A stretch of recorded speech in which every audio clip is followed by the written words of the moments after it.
চার দলীয় ঐক্যজোট করার কারণে আমাদের অনেক খেসারত দিতে হয়েছে।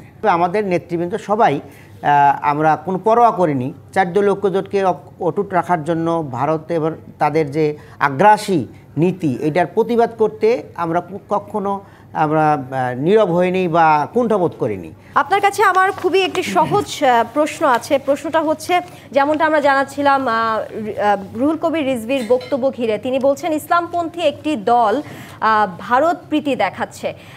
আসলে ওনার এই বক্তব্য কি এটাই ইঙ্গিত দিচ্ছে যে ভারতের সাথে গোপনভাবে জামায়াতে ইসলামী সম্পর্ক উন্নত করার চেষ্টা করছে? আর আপনারা তো সবসময় বলে আসছেন যে ভারতের বিরুদ্ধে আপনারা রাজনীতি করে আসছেন, তাহলে কি জনগণের কাছে আসলে কি বার্তা পৌঁছাচ্ছে যে বাইরে এক ভিতরে আরেক? আপনি কি বলবেন এই বিষয়ে? জি, ধন্যবাদ। আজকের উপস্থাপক আমাদের সাথে আছেন এবং আমার সহ আলোচক এবং আজকে আমার দর্শক শ্রোতা সবাইকে আন্তরিক শুভেচ্ছা। আসসালামু আলাইকুম রহমতুল্লাহ। আসলে রুহুল কবির রিজভী ভাই এই কথাটা বলেছেন, এটার সাথে আমরা একমত না। কারণ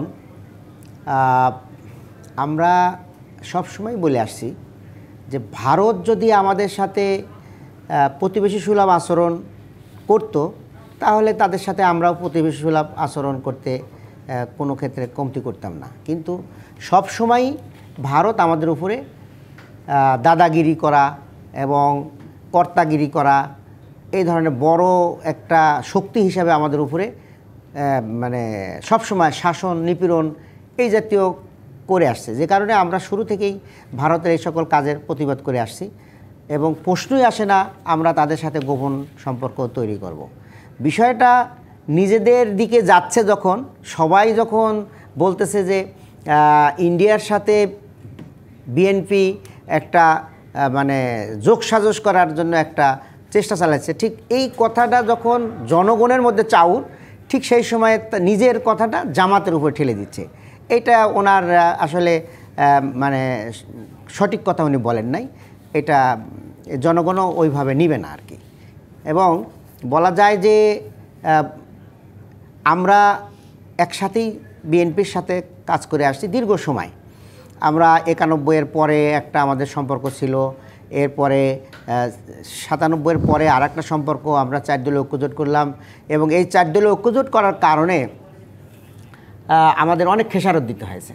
আমাদের শীর্ষ পর্যায়ের নেতৃবৃন্দকে তারা ফাঁসি দিয়েছে এবং আমাদের দমন নিপীড়ন, আমাকে ক্রসফায়ারের হুমকি দেওয়া হয়েছে, আমাকে মিছিলে গুলি করা হয়েছে, আমি বুলেটবিদ্ধ হয়ে আমার সামনে দিয়ে গিয়ে পিছন দিয়ে বের হয়ে গেছে, আমি গুমের শিকার হয়েছি এবং রিমান্ডে তো অসংখ্যবার নিয়ে গেছে। এভাবে আমাদের নেতৃবৃন্দ সবাই আমরা কোনো পরোয়া করিনি। চার দলীয় ঐক্যজোটকে অটুট রাখার জন্য ভারত এবার তাদের যে আগ্রাসী নীতি এটার প্রতিবাদ করতে আমরা কখনো নীরব হইনি বা কুণ্ঠাবোধ করিনি।